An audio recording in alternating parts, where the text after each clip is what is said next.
ஆறுகளின் ஆறு கங்கை ஆறு, அதை தலைமுடியில் வைத்திருப்பதாறு, அவர் எங்கள் இறையனாறு. சிங்கம் களை இறங்கிருச்சு. அவரின் மகன் யாரு, கொண்ட படையாறு, எடுத்த முகமாறு, அவர் எங்கள் முருகனாறு. அவரின் அடியாறு, அது யாரு, அவர்தான் அகத்தியாறு. அன்று பாரதியாறு, நேற்று ஔவையாறு, இன்று தமிழ்நாட்டை காப்பாற்ற போவது யாரு?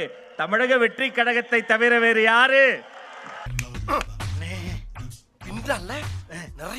ஆனா நான் டிவி பாக்குறேங்கன்னா, டெய்லி நியூஸ் பார்க்க சொல்லியிருக்கேன், பார்த்துக்கிட்டே இருக்கேன். அதே டெய்லர், அதே வாடகை. என்ன இது? நீங்களும் அதே மாதிரி? அதே டெய்லர், அதே வாடகை.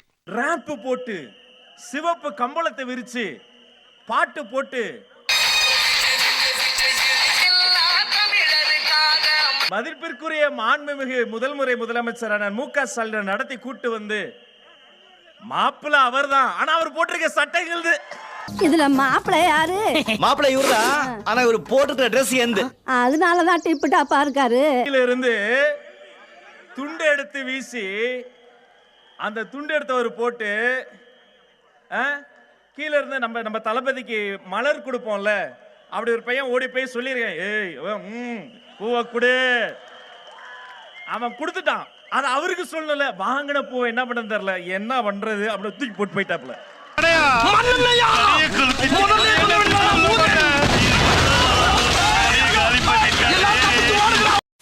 இப்படி ஒரு விழாக்கு அண்ணன் போயிருக்கார். ஒரு ஆர்வத்தில் ஒரு அம்மா ஓடி வந்து, ஐயா குழந்தைக்கு பேரு வைங்க. அப்படியா, குழந்தையோடைய அப்பா பேர் என்ன? அந்த அம்மா சொல்லுது, ஷேக் அலாவுதீன். ஓ ஜெயக்கடாவா? உலகத்துல ஜெயக்கடான்னு ஒருத்தங்க பேர் வைப்பாங்களாங்க? ஆக ஜெயக்கடாவுடைய குழந்தைக்கு கருணாநிதியின் பேர் வைக்கிறேன். அது பொம்பளை குழந்தை. நீங்களே பேர் வைக்க ஆரம்பிச்சிட்டீங்களா? ஆமா, நல்ல வலுவான பேரை கேட்டாங்க, பாறைன்னு சொன்னேன். எங்க தலைவர் யார் தெரியுமா? பாடுகிறேன் பாமணக்கும், பாடும்போது நாவினிக்கும், நாடெங்கும் புகழ் மணக்கும், தளபதினு சொல்லும் போதே வாயினிக்கும். உங்களுக்கு எல்லாம் ஒரே ஆச்சரியம், எப்படி இவ்வளவு கூட்டம் கூடுது? அண்ணே, இது கோட்டருக்கும் கோழி பிரியாணிக்கும் கூடுற கூட்டம் இல்ல, தங்க தளபதிக்காக கூடுற கொள்கை கூட்டம். சரி சேத்த கூட்டம் இல்ல சார்.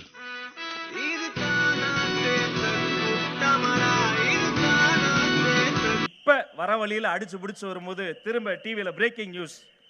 நம்ம சேப்பாக்கம் கிரவுண்ட் இருக்குல்லைங்க, ஐபிஎல் நடக்கலைங்க, சேப்பாக்கத்தில் விசிலுக்கு தடை. அடப்பாவிகளா! சேப்பாக்கம் மைதானத்தில் ரசிகர்கள் விசில் எடுத்துச் செல்ல அதிகாரப்பூர்வமாக தடை விதிக்கப்பட்டுள்ளது. கிடைத்த செய்தி, பேருந்தில் கண்டக்டர் விசில் ஊதக்கூடாது.